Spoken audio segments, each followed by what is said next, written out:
Hello my dear students, welcome to my channel. आज हम बात करते हैं एनटीएससी सिलेबस की। इसके पहले मैंने जो वीडियो बनाया था उसमें एनटीएससी बारे में बताया था कि कब आप अप्लाई कर सकते हैं, आपकी योग्यता क्या होनी चाहिए और ये टेस्ट क्यों किया जाता है। आज हम बात करेंगे इसके सिलेबस के बारे में, किसके सिलेबस में क्या क्या होना चाहिए। ओके, तो इसे भी बहुत ज़रूरी है पता करना, क्योंकि जब तक सिलेबस नहीं पता होगा तो हम प्रिपरेशन नहीं कर पाएंगे। तो स्टूडेंट्स, चाहे वो स्टेज 1 हो, चाहे वो स्टेज 1 हो और चाहे वो स्टेज 2 हो, दोनों में ही आपका सिलेबस सेम होता है। बस स्टेज 2 में जो लेवल है तो वो थोड़ा बढ़ के आता है स्टूडेंट्स। ठीक है, दोनों ही स्टेज में आपके 2 पेपर होंगे। पहला होता है मैट, जिसे हम बोलते हैं मेंटल एबिलिटी टेस्ट। फिर होता है सेट, स्कॉलिस्ट एप्टीट्यूड टेस्ट। जो मेंटल एबिलिटी टेस्ट है इसमें आपकी आती है रीजनिंग। इसमें क्या आती है? आपकी रीजनिंग आती है। रीजनिंग में आपसे सीरीज, ब्लड रिलेशन, इस टाइप के क्वेश्चन पूछ लिए जाते हैं। ओके, इसमें टोटल नंबर जो क्वेश्चन होते हैं वो 100 होते हैं। सारे के सारे क्वेश्चन जो ऑब्जेक्टिव होते हैं और इस पर 100 मार्क्स से आपको अलॉटेड होते हैं। ओके, अभी हम इस वीडियो के बाद डिटेल से बताएंगे कि रीजनिंग में कौन कौन से टॉपिक आते हैं। इसके बाद आते हैं स्कॉलिस्ट, मतलब स्कॉलिस्टिक एप्टीट्यूड टेस्ट में। इसमें आपको 3 चीजें पूछी जाती हैं।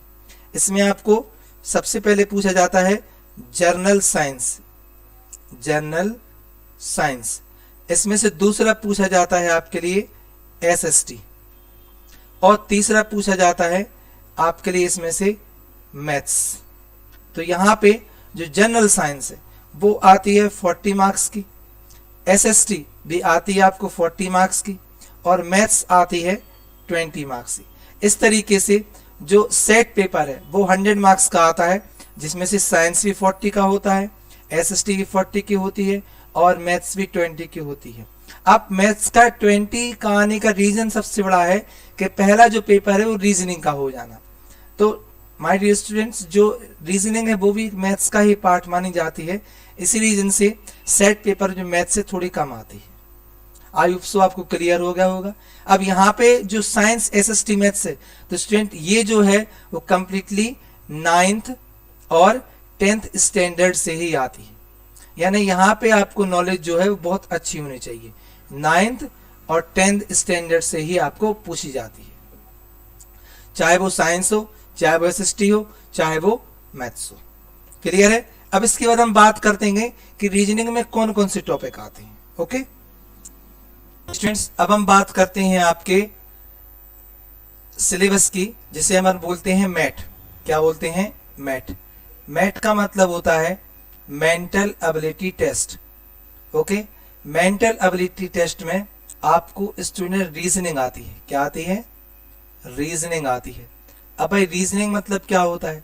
रीजनिंग कहलाती है तर्क, है ना, तर्क कि आप क्या सोचते हैं किसी टॉपिक के बारे में।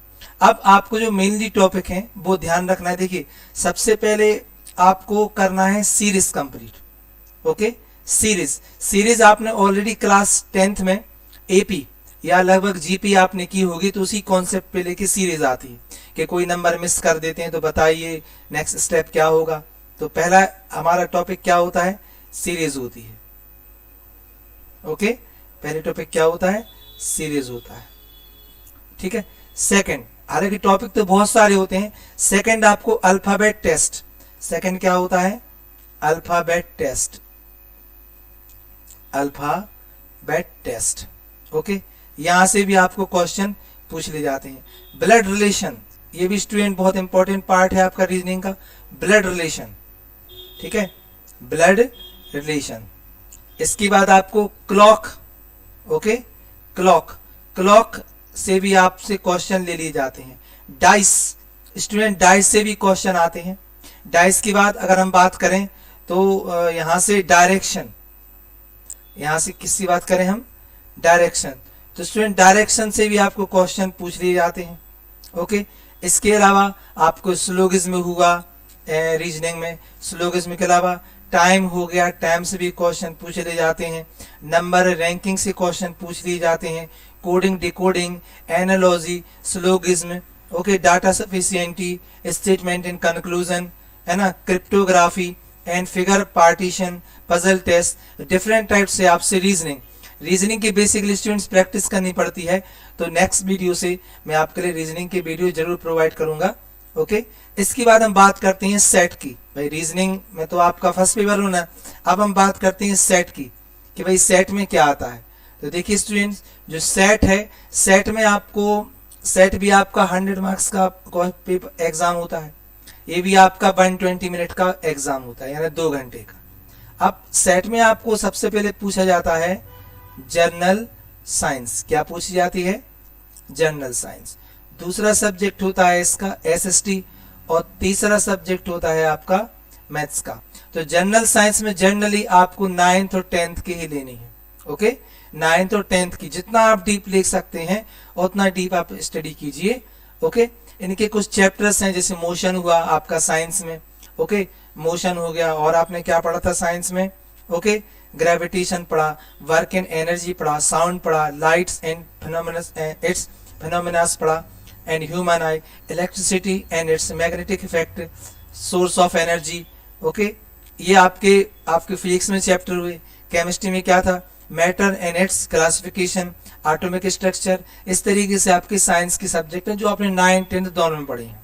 ओके, तो आपको सिलेबस को टारगेट करके ही आपको एनटीएससी प्रिपरेशन करनी है। नेक्स्ट वीडियो से हम आपको एनटीएससी प्रिपरेशन की वीडियो अपलोड करेंगे। आई होप सो आपको ये वीडियो पसंद आया होगा। So thank you.